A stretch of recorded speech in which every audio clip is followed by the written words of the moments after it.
दोस्तों, आज की इस वीडियो में हम लोग गुणनखंड ज्ञात करना सीखेंगे। यह गुणनखंड का दूसरा भाग है। इससे पहले वाले वीडियो में हम लोग गुणनखंड के पहले भाग को अध्ययन कर चुके हैं। आज हम लोग गुणनखंड के दूसरे भाग को अध्ययन करेंगे। इससे पहले वाले वीडियो में हम लोग प्लस वाली संख्याओं का गुणनखंड निकाले हैं। इस वीडियो में हम लोग माइनस वाली संख्याओं का गुणनखंड निकालेंगे। तो चलिए फ्रेंड्स, बिना टाइम को वेस्ट करते हुए हम लोग वीडियो को स्टार्ट करते हैं। प्रश्न है आपका 3x² - 10x - 8। इस प्रश्न का गुणनखंड निकालना है। तो चलिए फ्रेंड्स, इसको हम लोग हल कर लेते हैं। देखिए फ्रेंड्स, गुणनखंड निकालने का सबसे पहला रूल क्या है?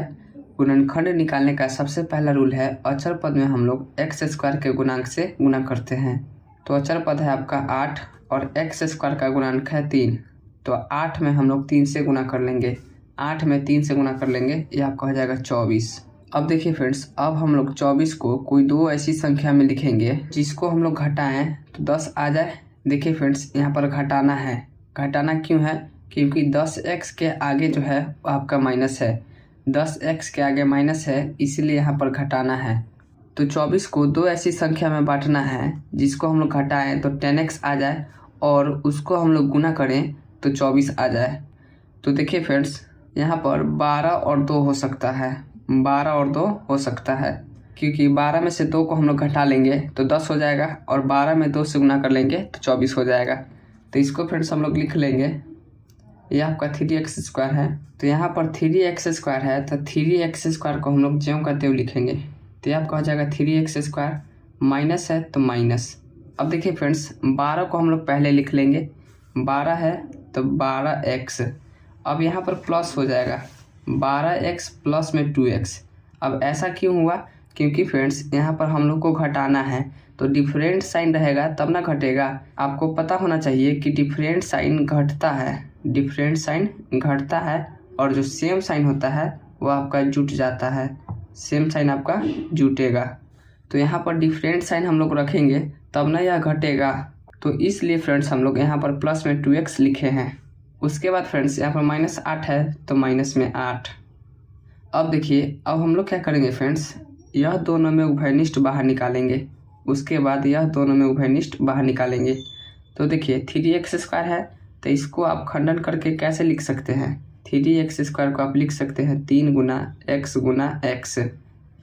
हम लोग यहाँ पर इन दोनों में उभयनिष्ठ निकाल रहे हैं।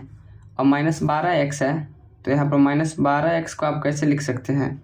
2 गुना 3 गुना माइनस में x, ऐसे हम लोग लिख सकते हैं। या माइनस फ्रेंड्स हम लोग यहाँ पर भी लगा सकते हैं। -12x को हम लोग लिख सकते हैं -2 गुना 3 गुना x। तो अब देखिए फ्रेंड्स, 3x² और -12x में क्या मिलता जुलता है? यहाँ पर तो यह 3 है और इसमें 3 है तो 3 है।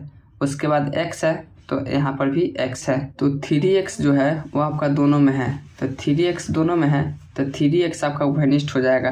तो यह आपका बाहर निकल जाएगा। यहाँ पर 3x आपका बाहर निकल गया। अब देखिए फ्रेंड्स, 3x² में से 3x जब बाहर निकल गया, 3x² में से 3x आपका बाहर निकल गया तो बचा आपका x। तो यहाँ पर हो जाएगा x। उसके बाद माइनस का साइन है तो माइनस। अब 12x में से 3x को बाहर निकालना है क्योंकि यहाँ पर 3x बाहर निकल गया है। 3x जो है यह दोनों में से बाहर निकला है तो इसलिए यह बाहर लिखा गया है, समझे? तो अब हम लोग -12x में से भी 3x को बाहर निकाल लेंगे।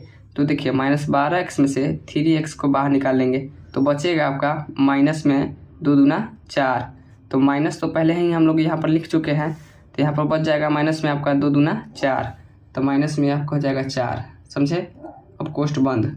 उसके बाद प्लस का साइन है तो प्लस। अब देखिए फ्रेंड्स, 2x और -8 में उभयनिष्ठ निकालना है।